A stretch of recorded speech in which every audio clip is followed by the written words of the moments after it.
உங்கள் MRH மணி பேசுகிறேன். நேற்று அந்த டேங்க்கு பற்றி சொன்னோம் பார்த்தீங்களா, அந்த டேங்க்கு வந்து வச்சாச்சு. பெட்டு மேலே காவேரி டேங்க்கு வச்சுட்டு லைனெல்லாம் கொடுத்தாச்சு. எல்லாம் பாருங்க, இங்கே கொடுத்தாச்சு.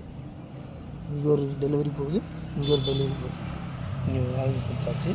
இது இந்த டேங்க் வந்து நல்ல தண்ணிக்காக, இது வந்து இன்கம் லைன், பைப் லைன், இது வந்து டெலிவரி லைன். சரி பாய். அடுத்த வீடியோவில் நெக்ஸ்ட் வீடியோவில் பார்க்கலாம். பாய்.